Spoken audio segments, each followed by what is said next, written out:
الحمدللہ رب العالمین والصلاة والسلام علی سید المرسلین اما بعد فاعوذ باللہ من الشیطان الرجیم بسم اللہ الرحمن الرحیم وما ينطق عن الهوى ان هو الا وحی یوحی صدق اللہ العلی العظیم۔ محترم دوستو اور بھائیو، آج کے دن ہم لوگ انشاءاللہ العزیز 27ویں پارے کی تفسیر کا مختصر خلاصہ سنیں گے، جس میں اللہ تبارک و تعالی جل شانہ نے مسلمانوں کی ایک صفت بیان فرمائی کہ مسلمان مانگنے والوں کو اور ان لوگوں کو جو حقیقی معنی میں غریب ہیں، فقیر ہیں، مسکین ہیں لیکن مانگتے نہیں ہیں، ان دونوں قسم کے لوگوں کو دیتے رہتے ہیں، یعنی ان پر خرچ کرتے رہتے ہیں۔ یہاں ہمیں بطور خاص ایک بات یہ سمجھنی چاہیے کہ اللہ تعالیٰ فرماتے ہیں للسائل، مانگنے والوں کو مسلمان دیتے رہتے ہیں، ان پر خرچ کرتے رہتے ہیں۔ یہ جو مانگنے والے ہیں، کیا ہر مانگنے والے کو دینا چاہیے اور ہر مانگنے والے کو دینے والا ہی مسلمان ہے، مسلمان کی صفت ہے؟ تو اچھی طرح سمجھنا چاہیے کہ خود شریعت نے، خود اللہ کے رسول صلی اللہ علیہ وسلم نے ایسے لوگوں کو دینے سے منع فرمایا ہے اور ایسے لوگوں کے مانگنے کو ناپسند فرمایا ہے کہ جن کے اعضاء صحیح سالم ہوں،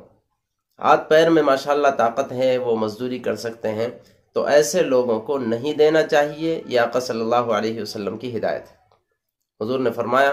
جو لوگ ہاتھ پیر صحیح سالم ہونے کے باوجود، مزدوری کرنے کی طاقت رکھنے کے باوجود مانگتے ہیں، تو ایسے لوگ کل قیامت میں اللہ کے پاس ایسی حالت میں حاضر ہوں گے کہ ان کے چہرے پر کسی قسم کا گوشت نہیں ہوگا، صرف ہڈیاں نظر آئے گی۔ ایک بڑی وعید ہے، اور ایسے لوگوں کے لیے مانگنے کو اللہ کے رسول نے حرام قرار دیا کہ یہ لوگ اپنے پیٹوں میں آگ بھر رہے ہیں مانگ کر کے، کہ جن کے اعضاء کو خدا تعالیٰ نے صحیح سالم رکھا ہے۔ ایک واقعہ حضور کا ملتا ہے کہ ایک صحابی نے حضور سے کچھ مانگا، حالانکہ ان کو ہاتھ پیر اللہ تعالیٰ نے دیے ہوئے تھے، ہاتھ پیر میں طاقت تھی۔ اللہ کے نبی نے ایک کلہاڑی ان کے کندھے پر رکھی اور یوں فرمایا کہ جنگل سے جا کر کے لکڑیاں توڑو اور بازار میں بیچ کر کے اپنا گھر چلاؤ، مانگنا ہمیں پسند نہیں ہے۔ چنانچہ ہمیں اس بات کا خیال کرنا چاہیے کہ ان مانگنے والوں کو دیا جائے جو احوال سے واقعی ہمیں لگتے ہو کہ یہ ضرورت مند ہے، فقیر ہے، مسکین ہے، تو ایسے مانگنے والوں کو دینا چاہیے، اور جن لوگوں کے ہاتھ پیر صحیح سالم ہیں ان لوگوں کو قطعاً نہیں دینا چاہیے، بلکہ ان کی ہمت شکنی کر کے ان کو اس حرام کاری سے روکنا یہ بھی ہماری ذمہ داری ہے۔ اور دوسرے نمبر پر محروم لوگ سے یہاں مراد ہے وہ لوگ کہ جو مانگتے نہیں ہیں لیکن گھریلو اعتبار سے ان کی کمائی اتنی کم ہے کہ بیچارے پریشان رہتے ہیں، غریب ہے، مسکین ہے، فقیر ہے، تو ایسے لوگوں کو دینا چاہیے، یہ ہماری بطور خاص ذمہ داری ہے۔ آگے اللہ تبارک و تعالیٰ فرماتے ہیں کہ اللہ تعالیٰ نے دنیا میں ہر چیز کا جوڑا جوڑا بنایا۔ کالی چیز پیدا کی تو اس کے مقابلے میں سفیدی بھی ہے، یعنی اندھیرا ہے تو اجالا بھی ہے، اور مرد ہے تو انسان بھی ہے۔ میٹھا اللہ نے بنایا تو اس کے مقابلے میں کڑوا بھی بنایا، اور یہ اللہ تبارک و تعالیٰ کی قدرت ہے۔ آگے اللہ تبارک و تعالیٰ جل شانہ نے اس بات پر کہ اللہ تعالیٰ کی جانب سے عذاب آ کر رہے گا، اب وہ قوموں پر دنیا میں عذاب آئے یا آخرت میں عذاب آئے، جو لوگ اللہ کے نافرمان رہیں گے، اسلام نہیں لانے والے رہیں گے، ایسے بدبختوں پر عذاب آ کر رہے گا۔ اس پر اللہ تبارک و تعالیٰ نے قسمیں کھائی ہے 5۔ اللہ نے کتاب کی قسم کھائی، اس سے ہو سکتا ہے قرآن پاک بھی مراد ہے، لوح محفوظ میں جو اللہ کا علم ہے وہ بھی اس سے مراد ہو سکتا ہے،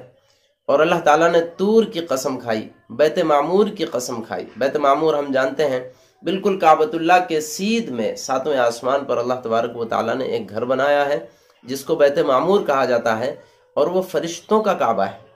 روایت میں آتا ہے کہ اللہ تبارک و تعالیٰ کے فرشتے اتنی کثرت سے ہیں کہ اس بیت معمور کا روزانہ 70,000 فرشتے طواف کرتے ہیں، اور جس فرشتے کا ایک مرتبہ طواف کرنے کے لیے نمبر لگ گیا پھر قیامت تک اس فرشتے کا دوبارہ نمبر نہیں لگتا، تو اس کو کہا جاتا ہے بیت معمور۔ اللہ نے اس کی بھی قسم کھائی، مزید آسمان کی قسم کھائی، اور پانی سے بھرے دریا کی قسم کھائی۔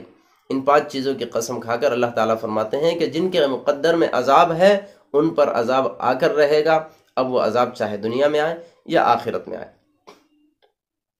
آگے اللہ تبارک و تعالیٰ جل شانہ نے فرمایا کہ اللہ تعالیٰ کل قیامت میں جس کے لیے عذاب کا فیصلہ فرما لیں گے تو پھر اس کو ضرور بھی ضرور عذاب دیا جائے گا۔ اب وہ وہاں چاہے جتنی تکلیف کا اظہار کرے، جتنا چلائے، جتنی معافی مانگے، اللہ تبارک و تعالیٰ اس کی طرف توجہ نہیں فرمائیں گے، یہاں تک کہ جتنے عذاب کا اللہ نے اس کے لیے فیصلہ فرمایا ہے وہ عذاب مکمل ہو جائے۔ اصل میں ہوتا یوں ہے کہ دنیا میں بعض مرتبہ لوگوں کو پریشانی آتی ہے تو پریشانی سے وہ اللہ تبارک و تعالیٰ کے سامنے آئے اور معافی تلافی کرے، پریشانی کو خاتمے کی دعا کرے تو اللہ تبارک و تعالیٰ ان کی پریشانیاں دور بھی فرماتے ہیں، ان کی طرف توجہ بھی فرماتے ہیں۔ لیکن یہ قیامت کے بعد کی بات اللہ تعالیٰ فرماتے ہیں کہ وہاں جس کے لیے فیصلہ ہو جائے گا اللہ تعالیٰ پھر ان کی تکلیفوں کی طرف توجہ نہیں فرمائیں گے۔ اگر اللہ تبارک و تعالیٰ جل شانہ نے مشرکین مکہ کے ایک سوال کا جواب دیا۔ مشرکین نے ایک مرتبہ حضور سے سوال کیا کہ اگر اللہ تبارک و تعالیٰ کو نبی بنانا تھا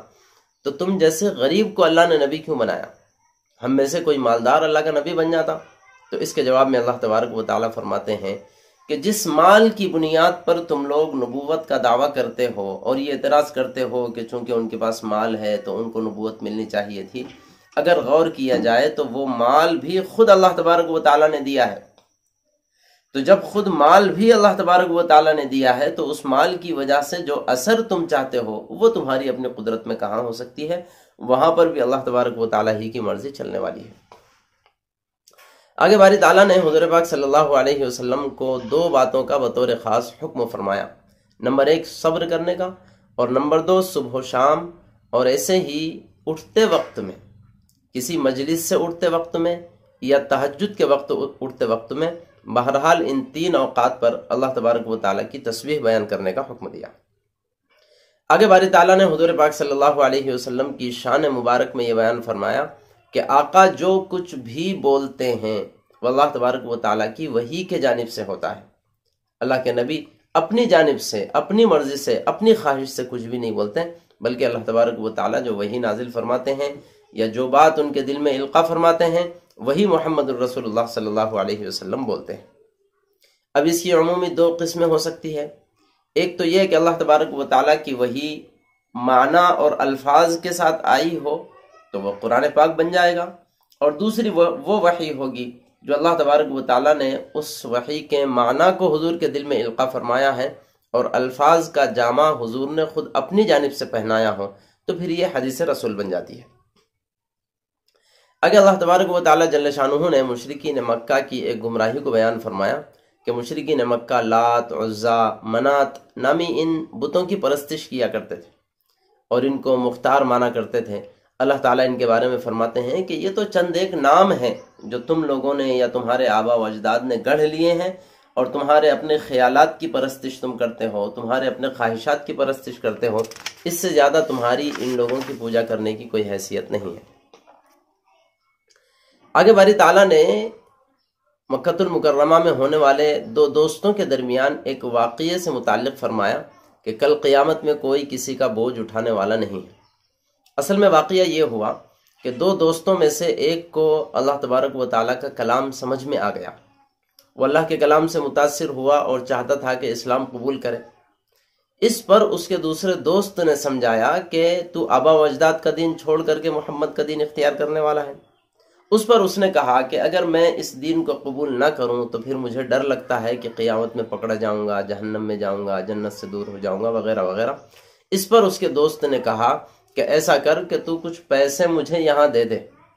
اور میں تجھے گارنٹی دیتا ہوں کہ اگر خدا نخواستہ ایسا ہو کہ تو جہنم میں جانے والا ہو، تیرے گناہوں کی پاداش میں تجھے سزا دی جائے، تو پھر ان گناہوں کو میں اپنے سر لے لیتا ہوں، اس کے بدل میں کچھ روپیے تو مجھے یہاں دنیا میں دے لے۔ تو اللہ تبارک و تعالیٰ نے فرمایا کہ کس قسم کی بکواسات کر رہے ہیں یہ لوگ،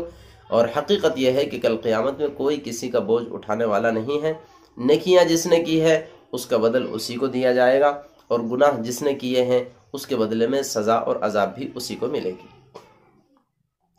آگے اللہ تبارک و تعالیٰ نے حضور پاک صلی اللہ علیہ وسلم پر ایک عظیم معجزہ ظاہر فرمایا، اس کا تذکرہ کیا۔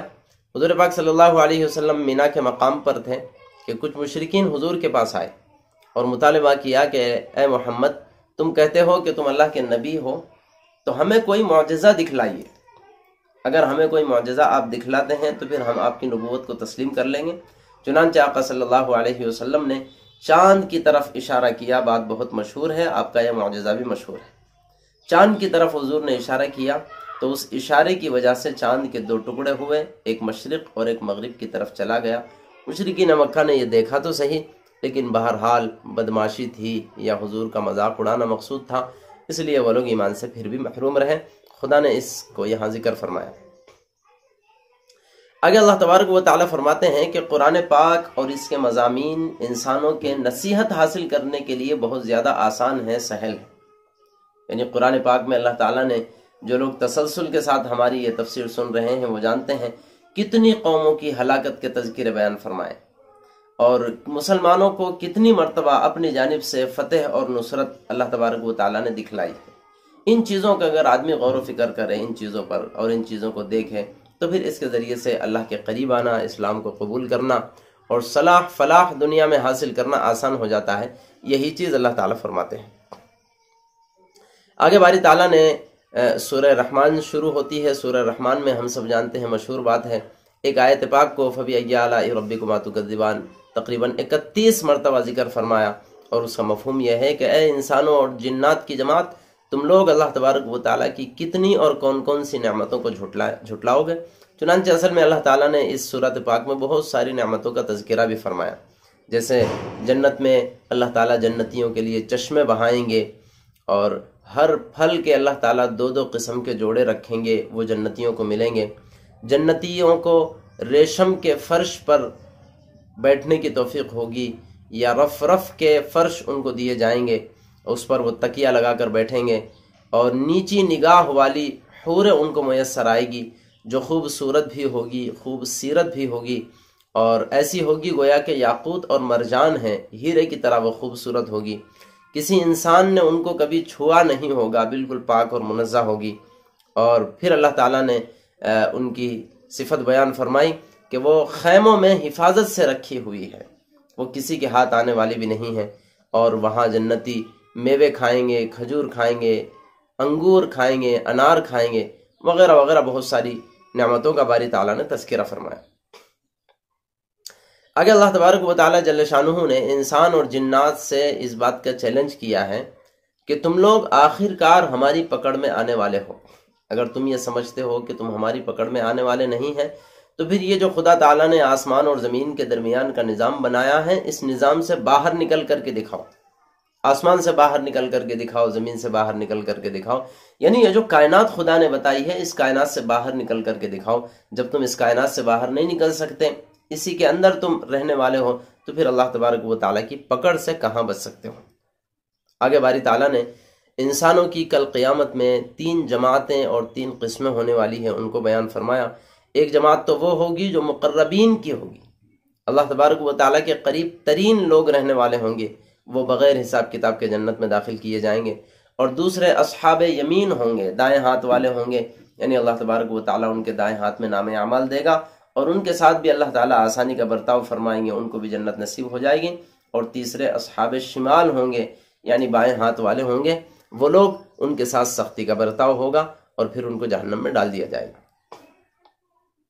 آگے باری تعالیٰ نے 4 چیزوں کا تذکرہ فرمایا ہے، اور اس کے ذریعے سے اپنی قدرت دکھلائی ہے، اور یوں فرمایا کہ بتاؤ ان 4 چیزوں میں بطور خاص تمہاری قدرت کار فرما ہے یا ہماری، یعنی اللہ تبارک و تعالیٰ کی قدرت کار فرما ہے۔ اللہ تعالیٰ فرماتے ہیں انسان کی تخلیق میں جس نطفے کے ذریعے سے بچہ پیدا ہوتا ہے، وہ بچہ تم بناتے ہو، تم پیدا کرتے ہو، تم اس کے خالق ہو یا ہم خالق ہیں، ہم اس بچے کو بناتے ہیں۔ یا کھیتی زمین سے پودوں کو تم اگاتے ہو یا ہم اگانے والے ہیں، اور آسمان سے بارش تم برساتے ہو یا ہم برسانے والے ہیں۔ اور ایسے ہی جو درخت جن درخت سے، جن لکڑیوں سے تم لوگ آگ جلاتے ہو، وہ لکڑیاں ہم بنانے والے ہیں، ہم تیار کرنے والے ہیں یا تم تیار کرنے والے ہو۔ آگے باری تعالیٰ نے آخرت میں انسانوں کو دوبارہ پیدائش